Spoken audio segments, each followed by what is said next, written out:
dan karunia roh berbeda. Bakat itu adalah kemampuan khusus yang diberikan oleh Tuhan kepada seseorang. Sejak ia lahir, ia sudah diberikan kemampuan khusus, walaupun belum tergali nanti dalam perkembangan selanjutnya. Ia semakin bertumbuh, semakin besar, semakin kelihatan bakatnya.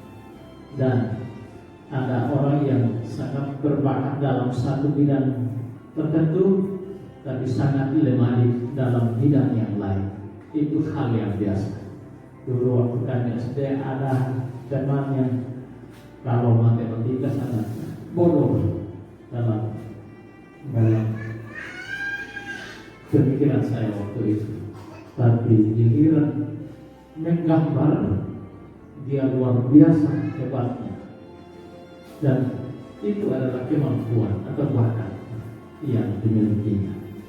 Nah, itu bakat, kemampuan khusus, kecakapan khusus, kelebihan khusus yang diberikan seseorang oleh Tuhan dan sejak dia lahir dan kemudian dikembangkan selanjutnya. Bakat ini supaya lebih baik perlu dikembangkan melalui latihan-latihan, melalui pelajaran atau pendidikan. Berbeda dengan bakat, karunia roh itu adalah kemampuan khusus yang Tuhan berikan kepada seorang yang percaya atau seorang Kristen sesuai dengan kehendak Allah untuk pembangunan tubuh Kristus setelah ia lahir baru. Jadi karunia roh itu diberikan kepada orang percaya setelah lahir baru. Bakat setelah lahir jasmani, karunia roh setelah lahir baru. Nah, bakat sebetulnya dapat dikuduskan, disucikan oleh Tuhan. Waktu kita mempersembahkan bakat kita kepada Tuhan sebagai satu bentuk pelayanan kita secara khusus kepada Tuhan, Tuhan bisa kuduskan itu menjadi karunia. Ada orang yang dari awalnya berbakat menyanyi, dan karena dia menyanyi, dia luar biasa waktu menyanyi lagu apa saja, lagu-lagu dunia dan lain-lain. Tetapi waktu dia bertobat, dia kemudian menggunakan keahliannya bernyanyi itu untuk melayani, dan dia serahkan kepada Tuhan bakatnya itu untuk melayani. Maka ia dimampukan oleh Tuhan untuk melayani melalui menyanyi dengan sangat baik. Orang diberkati waktu ia menyanyikan lagu-lagu rohani. Itu kemudian dari bakat menjadi karunia. Bisa. Itulah tentang karunia roh. Jadi kemampuan khusus yang Tuhan percayakan, yang Tuhan karuniakan kepada kita orang percaya sesuai dengan kehendaknya untuk dipergunakan bagi kemajuan pelayanan pekerjaan Tuhan atau pembangunan tubuh Kristus. Rupa-rupa karunia dalam ayat-ayat pembacaan kita tadi, ayat 8 sampai 10, di sana disebutkan ada 9 jenis karunia, khusus di ayat 8 sampai 10. Dan saya fokus di sini. Apa saja karunia? Rupa-rupa karunia di ayat-ayat tersebut. Yang pertama, berkata-kata dengan hikmah. Kedua, berkata-kata dengan pengetahuan. Ketiga, karunia iman. 4, karunia kesembuhan ilahi. Kelima, mujizat. Keenam, nubuat. Ketujuh, membedakan roh. Kedelapan, bahasa roh. Kesembilan, menafsirkan bahasa roh. Atau kita dapat mengklasifikasikannya menjadi 3 kategori besar, yaitu yang pertama adalah 3 karunia yang mengungkapkan sesuatu yang ada tapi tersembunyi, lalu kemudian dibukakan, diungkapkan melalui kemampuan khusus yang diberikan oleh Roh Kudus kepada orang percaya. Karunia yang tergabung dalam 3 kategori, yang satu dalam kategori ini yaitu 3 karunia roh, yaitu pertama, berkata-kata dengan pengetahuan. Jadi pengetahuan itu kita cari melalui pendidikan, melalui belajar. Tapi dalam hal-hal tertentu, waktu kita membutuhkan pengetahuan yang cepat dan relevan untuk suatu masa tertentu, terkadang Roh Kudus bekerja untuk menggunakan orang tertentu sehingga ia peka dan cepat tanggap untuk mendapatkan pengetahuan yang dibutuhkan terhadap sesuatu hal. Itu karunia pengetahuan. Sedangkan berkata-kata dengan hikmat ini berkaitan dengan pengambilan keputusan yang tepat dalam suatu saat yang membutuhkan keputusan yang cepat dan tepat, karena kalau salah mengambil keputusan bisa berakibat fatal. Dan orang yang dimampukan untuk berkata-kata dengan hikmat ini dapat mengarahkan orang lain untuk bertindak secara tepat melalui hikmat yang Roh Kudus berikan kepada orang-orang ini. Tidak semua orang memiliki karunia ini. Jadi kita membutuhkan orang-orang yang berhikmat, yang cepat mengambil tindakan dan tidak ceroboh, tetapi tepat sesuai dengan kebutuhan. Lalu membedakan roh. Ini yang kadang kurang dipedulikan, kurang diperhatikan pada masa kini, terlebih pada masa menjelang kedatangan Tuhan Yesus pada kali yang kedua. Asal ada mujizat, asal ada tanda-tanda yang mengherankan, kita sudah terkesima tanpa perlu membedakan apakah ini dari Tuhan atau dari roh jahat atau dari mana. Tuhan melalui Roh Kudus menggunakan orang-orang tertentu untuk membantu kita dalam membedakan roh, sehingga kita tidak mudah terjerumus ke dalam kesesatan dan kepalsuan kuasa-kuasa yang ada terjadi di sekitar kita. Jadi mengungkapkan sesuatu bahwa itu bukan dari roh Allah, itu adalah dari Roh Kudus. Mari kita melakukan itu, membedakan roh, karunia membedakan roh. Lalu 3 hal karunia untuk melakukan sesuatu secara luar biasa, bukan biasa-biasa. Karunia yang dimaksud adalah karunia iman, karunia kesembuhan ilahi, karunia mujizat. Apa yang dimaksud dengan karunia iman?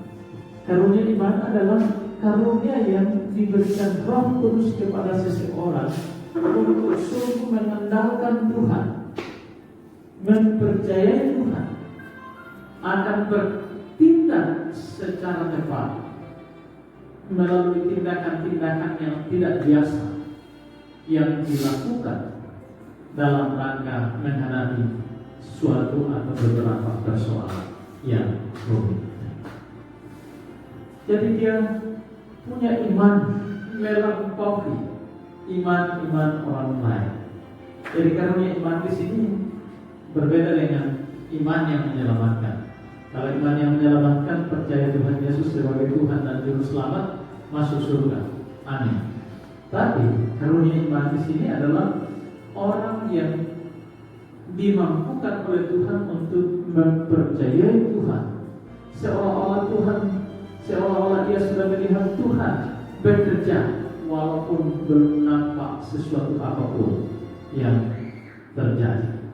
Dan orang-orang ini waktu melakukan sesuatu terobosan, orang lain mau menyerah, orang lain takut melangkah maju, karena secara hitung-hitungan logika tidak masuk akal.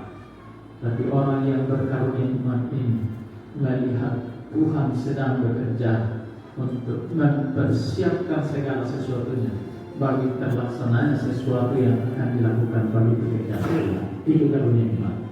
Sedangkan karunia kesembuhan ilahi adalah karunia yang dengannya Roh Kudus berikan kepada seseorang untuk dipakai oleh Tuhan untuk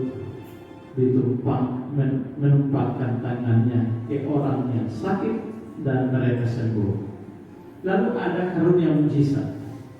Sebetulnya kesembuhan ilahi juga mujizat, tapi mujizat itu mencakup ruang lingkup yang banyak hal.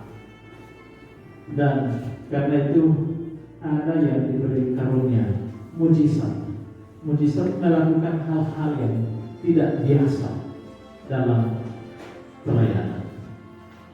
Lalu kategori yang ketiga, tiga karunia untuk mengatakan sesuatu, yaitu karunia nubuat. Apakah yang dimaksud dengan karunia nubuat? Karunia nubuat di sini adalah karunia yang dengannya seseorang yang diberi karunia atau yang menerima karunia dari Roh Kudus.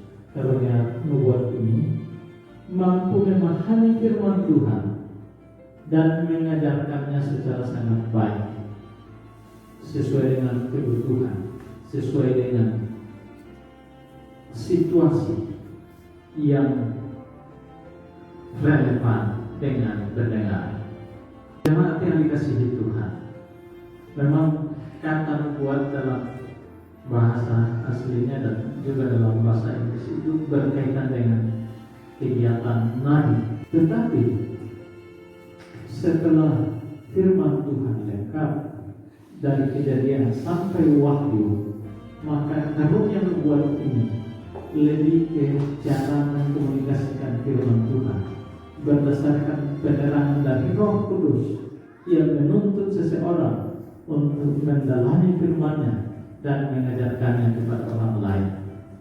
Jadi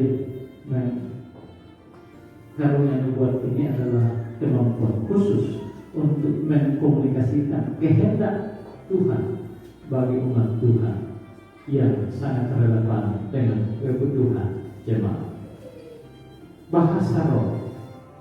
Ya, kita sudah membaca beberapa waktu yang lalu tentang pelaksanaan bahasa roh dalam jemaat mula-mula, dan untuk penjelasan tentang karunia bahasa roh, Rasul Paulus masih mengambil satu pasal dalam surat 1 Korintus, yaitu pada pasal 14, khusus untuk membahas tentang karunia bahasa roh yang sering disalah arti, yang sering disalah mengerti oleh orang-orang. Dan saya tidak akan membahas secara khusus tentang ini, bagaimana bahasa roh itu dan bagaimana melakukannya dalam jemaat.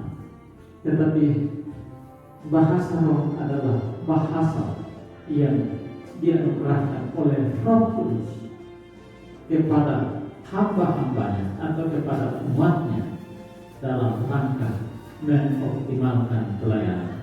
Dan kalau ada bahasa roh, maka kata Rasul Paulus harus ada karunia untuk menafsirkan bahasa roh, supaya jangan asal tafsir sehingga melenceng dari kehendak Roh Kudus yang memberikan karunia itu. Inilah karunia-karunia yang disebutkan dalam 1 Korintus 12 ayat 8 sampai 10.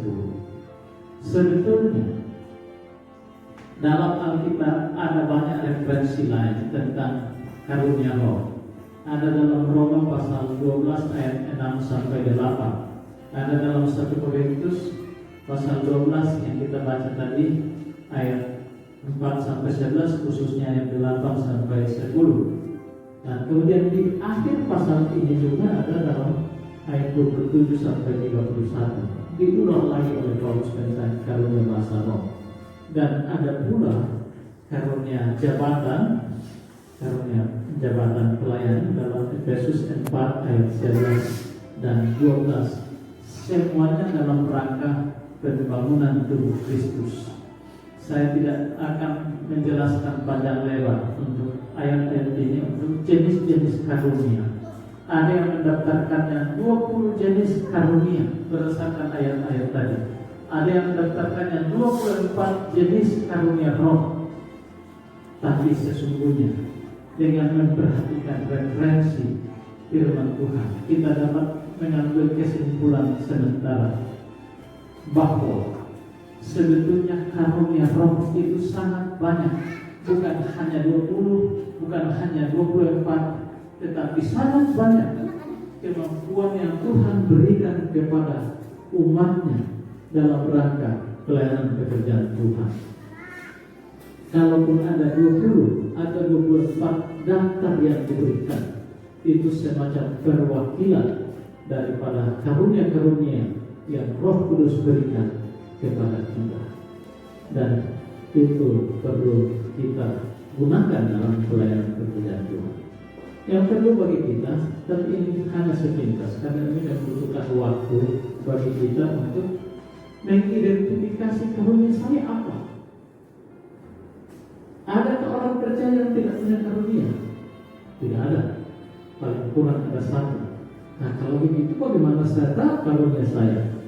Sebetulnya kalau dalam pelatihan mungkin butuh waktu tertentu, ada semacam tes, semacam soal, semacam angket yang diberikan untuk waktu kita jawab dikalkulasi jumlahnya, akan kita tahu, oh Tuhan mengarahkan saya pada karunia ini, karunia ini, karunia ini, dan saya tidak punya karunia ini, karunia ini, karunia ini.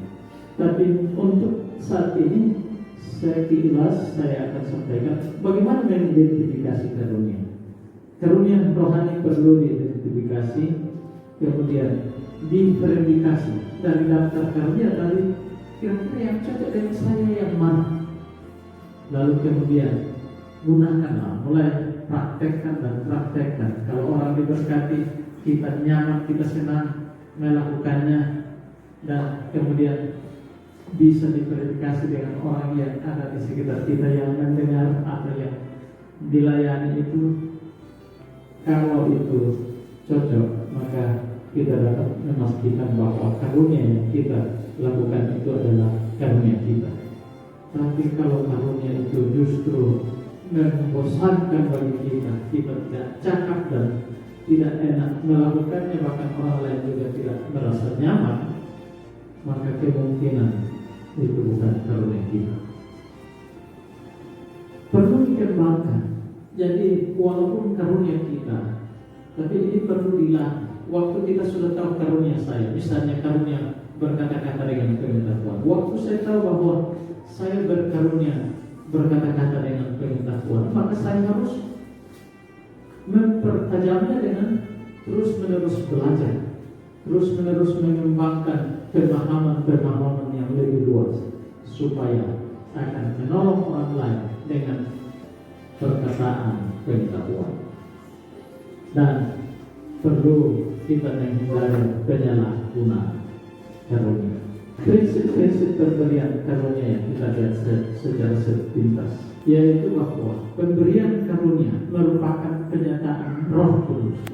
Waktu kita menerima karunia Roh Kudus, itu menyatakan bahwa Roh Kudus bekerja di dalam diri kita untuk kepentingan bersama, kata firman Tuhan dalam ayat 7 tadi.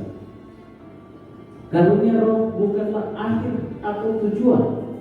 Jangan jadikan itu sasaran akhir kita. Kita kejar setelah dapat berhenti. Bukan. Karunia Roh itu tidak akan berfungsi kecuali kita aktif melayani.